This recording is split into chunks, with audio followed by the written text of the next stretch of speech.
नमस्कार विद्यार्थियों, श्री श्याम शिक्षण संस्थान की ऑनलाइन क्लासेज में आप सभी का हार्दिक स्वागत है। आज हमारा जो टॉपिक है वो फर्टिलाइजेशन निषेचन है। तो निषेचन किसे कहते हैं? नरयुग्मक और मादा युग्मकों के संलयन की प्रक्रिया को क्या कहते हैं? निषेचन। नरयुग्मक कौन सा? शुक्राणु। और मादा युग्मक अंडाणु। इन दोनों के संलयन की प्रक्रिया को हम निषेचन कहते हैं। और इस निषेचन की क्रिया का जो अध्ययन है वो किसने किया था? स्ट्रासबर्गर ने 1884 में कौन से पादपों में किया था? लीलियम के पादप में किया था। आवर्त बीजी पादपों में किस प्रकार का निषेचन पाया जाता है? तो आवर्त बीजी पादपों में जो निषेचन पाया जाता है वो नाल युग्मकी या साइकोगैमी प्रकार का निषेचन पाया जाता है। साइकोगैमी क्या है, ये आगे आपको बताऊंगा। अब ये जो निषेचन की क्रिया होती है वो निम्नलिखित चरणों में संपन्न होती है। और कितने चरणों में संपन्न होगी? सबसे पहला पॉइंट है प्राग कणों का अंकुरण एवं प्राग नलिका का निर्माण। दूसरा है प्राग नलिका की वृद्धि। तीसरा है प्राग नलिका का बीजांड द्वार में प्रवेश। और लास्ट टॉपिक रहेगा प्राग नलिका का भ्रूण कोश में प्रवेश। तो सबसे जो पहला पॉइंट है प्राग नलिका की वृद्धि एवं प्राग कणों का अंकुरण। पहला पॉइंट ये है अपना प्राग नलिका का निर्माण एवं प्राग कणों का अंकुरण। देखो ये जो वृद्धि का है, जैसे ही प्राग कण इस वृद्धि कागर के ऊपर आकर गिरते हैं तो ये प्राग कण क्या काम करेंगे? इस वृद्धि कागर के ऊपर उपस्थित जारी खनिज लवण और शर्करा को अवशोषित करके ये प्राकण क्या हो जाएंगे? फूल जाते हैं। क्या हो जाते हैं? फूल जाते हैं। और फूलने के पश्चात एक प्राग कण से एक प्राग नलिका का क्या होता है? निर्माण होता है, जिससे अपन क्या कहेंगे? यदि एक प्राग कण से एक प्राग नलिका का निर्माण होता है तो उससे अपन कहेंगे क्या? एक नलिकीय कहा जाता है। एक नलिकीय कहते हैं। उदाहरण हो जाएगा कैप्सेला। एक प्राग कण से एक प्राग नलिका का निर्माण होता है जिसे कहते हैं एक नलिकीय। उदाहरण कौन सा हो जाएगा? कैप्सेला। यदि एक प्राग कण से दो या दो से अधिक प्रागनली निकले, जैसे ये प्राग कण है, इस एक प्राग कण से कितनी प्रागनली निकले? या तो एक निकले, एक से अधिक होनी चाहिए, फिर कितनी निकले? दो प्रागनली निकले, तो उससे अपन कहेंगे बहुनलिकीय। और ये मालवेसी कुल और कुकुरबिटेसी, मालवेसी और कुकुरबिटेसी कुल के जो प्राकण हैं, पुष्पों के जो प्राकण हैं, उनमें एक प्राकण से दो या दो से अधिक प्रागनली निकलती है या फिर एक से अधिक प्रागनली निकलती है, जिसे अपन बहुनलिकीय कहते हैं। लेकिन अंत में जाकर क्या होगा? एक ही प्रागनली क्या रहती है? सक्रिय रहती है, बाकी की क्या हो जाती है? नष्ट हो जाती है। वापस से देखो, यदि एक जैसे ही प्राकण इस वृद्धि कागर के ऊपर गिरते हैं तो ये परागकण जल, खनिज, लवण, शर्करा को अवशोषित करके फूल जाते हैं, जिससे परागनलिका का निर्माण होता है। एक परागकण से एक परागनली निकलती है, जिससे अपन कहेंगे एक नली की उदाहरण हो जाएगा कैप्सुला। यदि एक परागकण से कितनी नली निकले, एक से अधिक निकले, तो उसे अपन कहेंगे बहुनलिकी कहते हैं। और कौन सा कुल हो जाएगा? कपास है, भिंडी है, मालवेसी कुल, कुकुरबिटेसी कुल के हो जाएंगे, जिसे अपन बहुनलिकीय कहते हैं। अब ये जो परागनलिका है, ये इस वृत्तिका से होती हुई इस अंडाशय के बीजांड में क्या कर जाती है? प्रवेश। इस परागनली की लंबाई वृत्तिका के अनुरूप होती है। ये जो परागनली है, इस पराग नली की जो लंबाई है वो किसके अनुरूप होती है?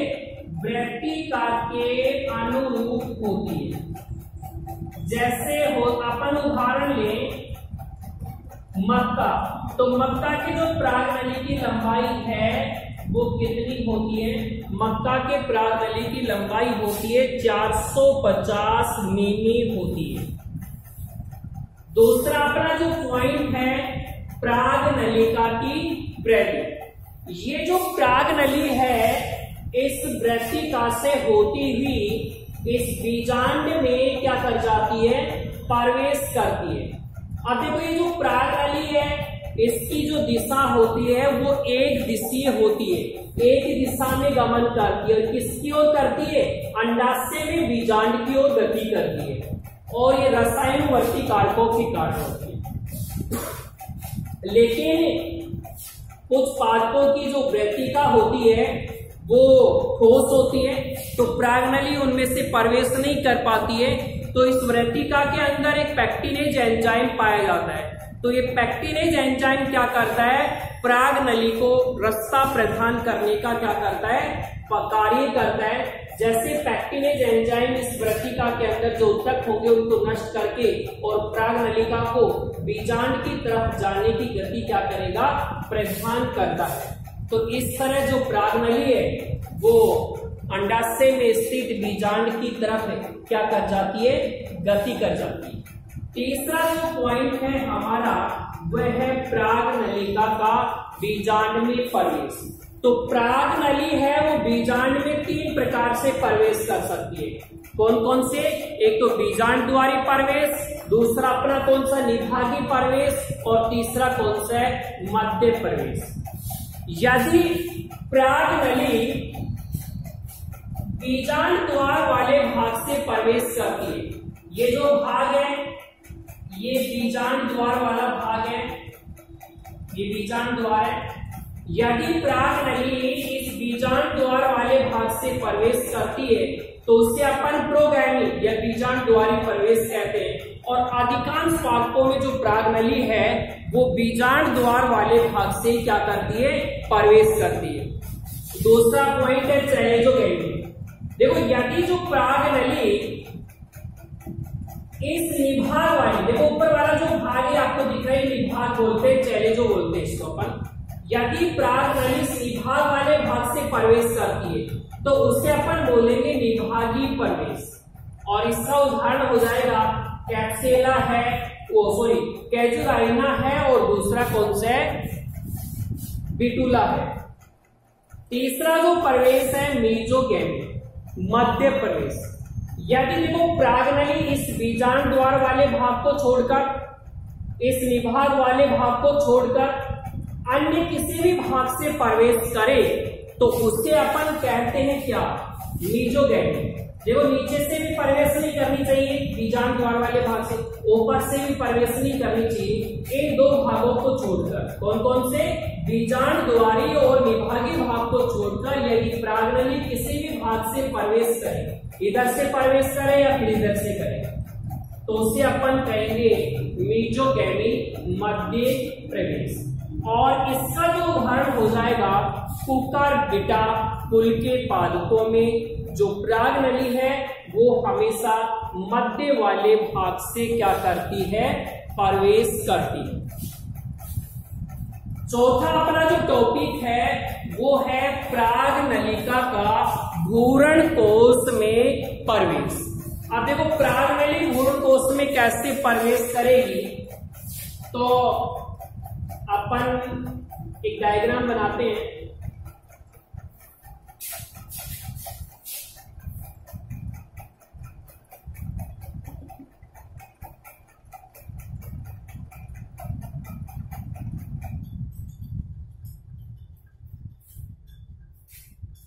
देखो ये प्रतिमुखी कोशिका है, ये ध्रुवीय केंद्रक है, ये अंड कोशिका है,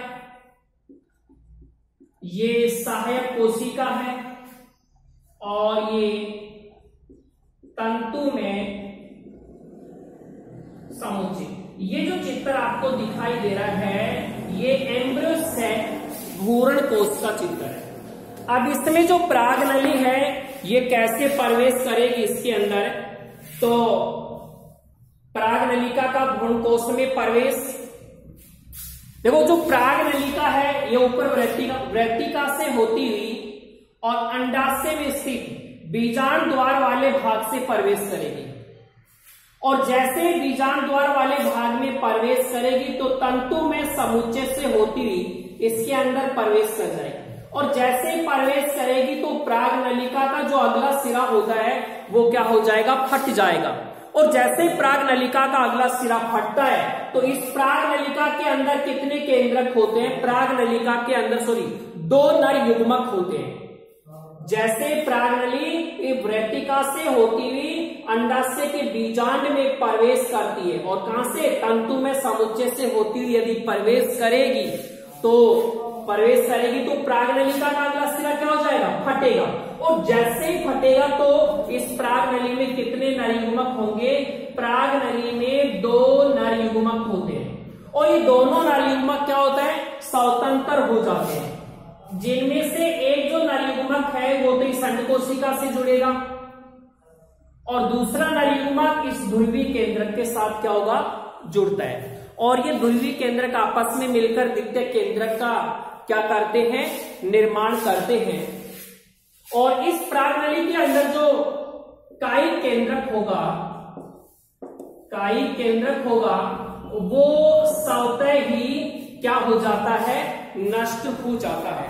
तो इस प्रकार प्रागनलिका का भ्रूण कोश में प्रवेश किसके द्वारा हुआ, प्रागनलिका के द्वारा। वापस देख लो, जैसे ही जो प्रागनली है वृत्तिका से होती हुई अंडाशय के बीजांड में प्रवेश करेगी, तंतु में समुच्चय से होती जब इसके अंदर प्रवेश करेगी, प्रागनलिका का अगला सिरा फटेगा तो कितने नरयुग्मक स्वतंत्र होंगे, 2, जिनमें एक नरयुग्मक अंड कोशिका के साथ जुड़ जाएगा और दूसरा नरयुग्मक द्वितीय केंद्रक के साथ जुड़ जाएगा। और इस प्रागनलिका के अंदर जो कायिक केंद्रक है वो स्वतः ही क्या हो जाएगा, नष्ट हो जाएगा।